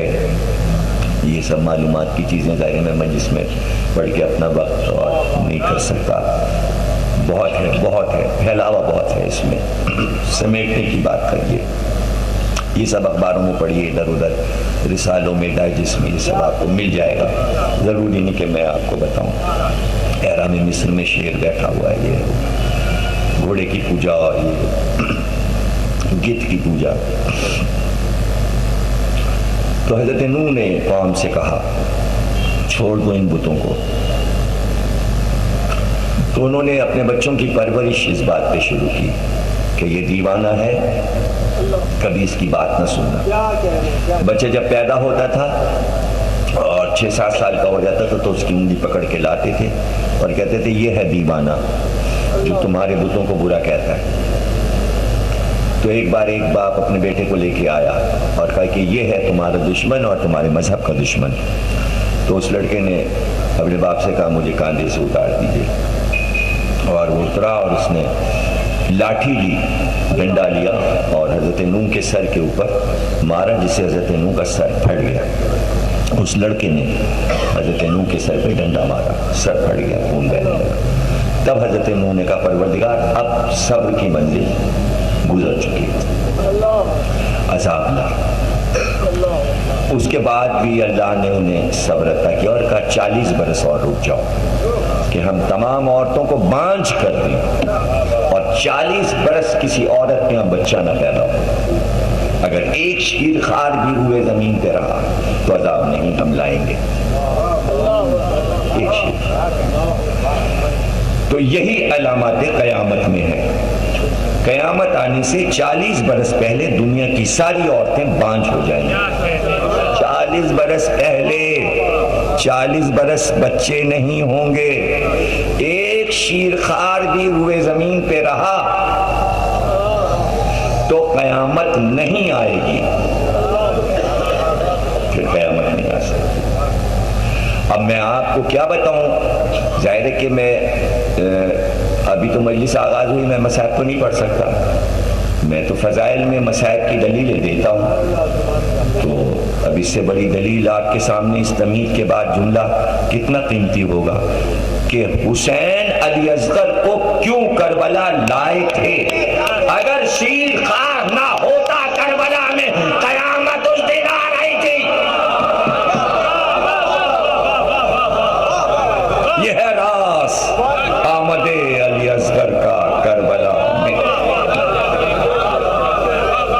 कुदरत की हिकमत तो देखिए कि 57 बरस के हुसैन, और कुदरत ने चाहा कि अभी हुसैन के बच्चे हों। एक तरफ 24 बरस के सैयद सज्जाद, एक तरफ 6 महीने का बच्चा। हुसैन का बेटा हो, शीरखार हो, सोगरा की गोद से लिया जाए। कहते लोग कि भाई उम्मत को बख्शवाना था, सब अपनी जगह सही है। लाने का मकसद ये था, अगर ना होते अली असगर,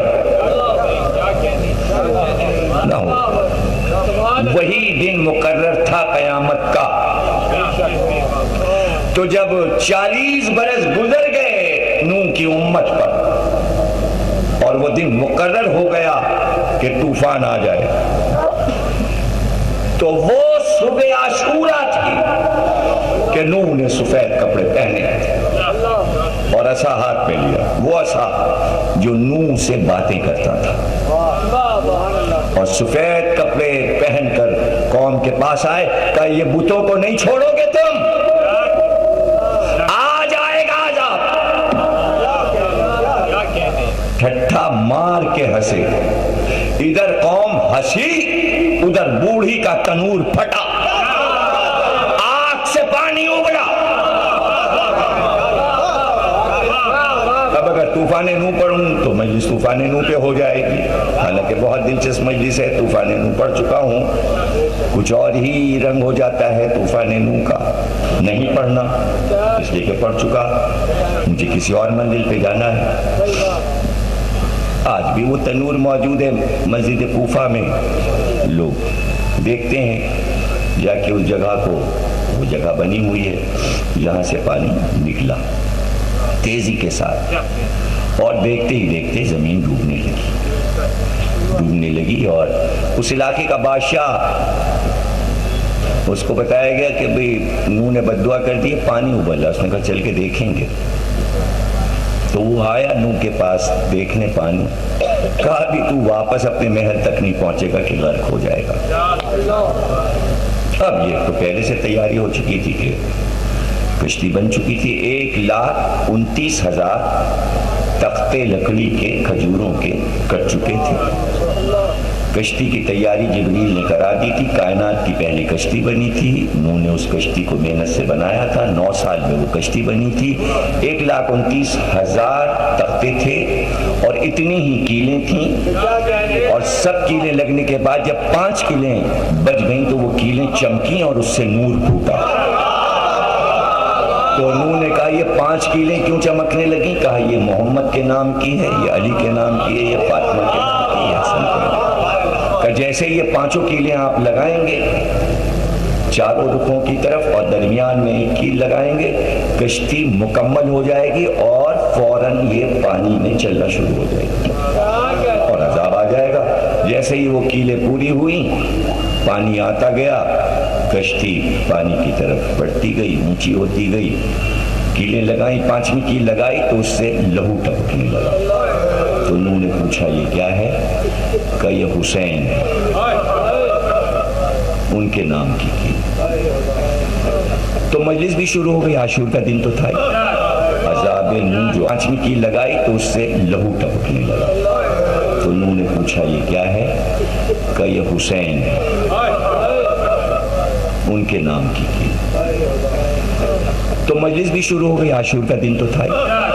अज़ाब नूह जो आया तो आशूर के दिन आया और जिक्र हुसैन भी हुआ। तो कश्ती चली जिक्र हुसैन के साए में। इधर जिक्र हुसैन नूह ने शुरू किया, जिब्रील ने मजलिस पढ़ी, गिरिया शुरू हुआ, कश्ती चली। तो मैं ये क्यों कहूं तूफान नूह के पानी में चली, हुसैन के आंसुओं में चलना।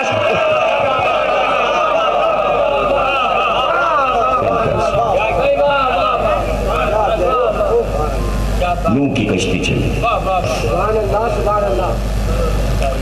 जिनको बका थी वो कश्ती में बैठ गए, वो बच गए, जानवर बच गए, इंसान बच गए। जिन्हें डूबना था वो डूब गए। तो आपने गौर किया मैं इतनी देर से क्या पढ़ रहा हूं? इतनी बड़ी इंसानियत खुद खल्क करे, पाले बढ़ाए रिश्ते, सिर्फ बुत परस्ती पर सबको तबाह कर दिया। ऐसे जैसे सफेद हस्ती पे नामो निशान ही नहीं थे ही नहीं, गर्क हो गया, पता ही नहीं चला। सिर्फ वो बचे जो कश्ती में थे। यहां से हम अपनी तकरीर के एक रुख की तरफ आते हैं। इतना आपको पहले भी बता चुका हूं कि इस मौजू में रुख इतने निकल आए। जब पहली तकरीर की थी तो मुझे नहीं मालूम था कि इसमें तकरीर में रुख इतने होंगे। और इस वक्त भी हर मजलिस में, हर तकरीर में रोज़ाना ये होता है कि ये हैरानी होती है मैं कौन से रुख को आपको कौन से रास्ते पर जाऊं और कौन से इल्म का चैप्टर खोलकर आपको मैं बता दूं। तो ये होती है मेरे लिए हैरानी। यहाँ पर आज की तकरीर में हम एक बात गौर करते हैं ताकि जो अब तकरीरें बच रही हैं, 4 तकरीरें, उसमें हम इसके नताइज बरामद करेंगे। अपनी तमाम पहली तकरीर से लेके अब तक की गुफ्तगू का नतीजा ज़ाहिर हो सकता है कि 7वीं तकरीर कल इमाम से मुतालिक है, 8वीं में हम नताइज तक करीब पहुँच जाएँ, फिर 9वीं और 10वीं में नताइज बरामद हो मौजू के बात क्या थी और मौजू क्यों रखा गया। हो सकता है कि शब चेलुम ही बात हो जाए, इसलिए कि फिर चेलुम के दिन तो मसाइब ही मसाइब होंगे। ज़्यादातर तो 19 सफ़र की तकरीर में हमें नतीजा दे देना चाहिए। उम्मीद है इंशाअल्लाह कि देखेंगे कि हम उस मंजिल तक जल्दी पहुंचते हैं या नहीं पहुंचते। तो यहाँ पर एक बात करते हैं। अच्छा, ये रुख एक अभी आया है तो मैंने कहा जरा इस पे बात करके देखते हैं कि आपके लिए कितना फिक्री मौजू रहेगा ये कि कौम हर नबी की बुत बनाती थी, बुत तराशती थी, बुतों को बेचती थी और उनकी पूजा करती थी। एक से एक बुत बनाए हुए थे, उनके नाम रखे हुए थे और पूरी जमीन पे जहां भी इंसान आबाद था सब जगह बुत परस्ती पहुंचा दी गई थी। बस उतना हिस्सा ईमान का रहता था जहां नबी हो और जो उसके खासुल खास हों, उसके घर के अफराद हों या उसके हवारी हों, उसके सहाबी हों, वो उतना हिस्सा हक पर होता था और सब बुत बुत बुत बुत यानी शिर्क फैला हुआ था पूरी हुए। हर नबी के दौर में कोई नबी का दौर ऐसा नहीं आया कि जो आप ये कह सकें कि तौहीद का दौर था। हमेशा बुतों का राज रहा इस जमीन पे, बुतों ने कब्जा किया रखा और हर मुल्क हर जमीन पे पहुंच गए, हर कौम के पास पहुंच गए। वो न चल सकते हैं, न फिर सकते हैं, न बोल सकते हैं, न सुन सकते हैं, लेकिन चले चलते चलते चले चले। अब ये आपको देखिए बता दूं कि मिट्टी की चीज कहीं चलती है, चल सकती है, लेकिन फिर पूरी दुनिया में ये कैसे पहुंच गए। मैं एक पहेली बुझाता हूँ आपको। सौदा एक शायर थे, मीर तकी मीर के हम हंसी। पूर्वी जबान में एक पहेली बुझाते हैं। जब पहेली की बूझ आपको मालूम होगी तो आप हमारी बात की दलील पा लेंगे कि मिट्टी की चीज कैसे चलती है। मिट्टी पत्थर के भूत कैसे चल सकते हैं। यमन पहुंच गए, शाम पहुंच गए, मिस्र पहुंच गए, यहाँ से वहां पहुंच गए। ये 5 बुत जो नाम बताए हैं ये कबीलों में बटे, इनका मुजस्समा शैतान ने निकाल लिया दलदल से और अरब ले गए। अब चलते चलते अरब पहुंच गए। नैनवा से चले, फुरात के किनारे इराक में रहते थे नूह, तूफान आया कीचड़ में से निकलवा के शैतान ने भिजवा दिया। फिर उन्होंने धोया वोया बनाया, लीजिए फिर तूफान नूह के बाद फिर बुत परस्ती शुरू हो गई। अब जो चली तो इब्राहिम तक आई। अब जब इब्राहिम पे आएंगे तो पता चलेगा फिर क्या हुआ, फिर बुतों का क्या असर हुआ, कहाँ पहुंचे, कैसे पहुंचे। अभी तो तूफान नूह के बाद इदरीस पे बात खत्म हुई थी, वो बूत बढ़ते हुए यहाँ तक आए तो नूह मबूस हुए। बस यूँ समझिए जनाब इदरीस आसमान पे गए। जनाब इदरीस को जो बेटा मिला उसका नाम है मुतशल्लिक। मुतशल्लिक के एक बेटा हुआ लमक। लमक की जो बेटा हुआ उसका नाम है नूह। तो यानी 3 पुश्तें गुजरी हैं जनाब इदरीस की कि ये बुत परस्ती पूरी दुनिया में फैल गई। मेलाइल के दौर से शुरू हुई, 7 पुश्तें गुजरी, मैंने कल 7 पुश्तें आपको गिनवा दी इदरीस तक। इदरीस से फिर 3 पुश्तें मैंने आपको गिनवा दी नूह तक। अब नूह से इब्राहिम तक की पुश्तें कल या परसों की तकरीर में गिनवाऊंगा।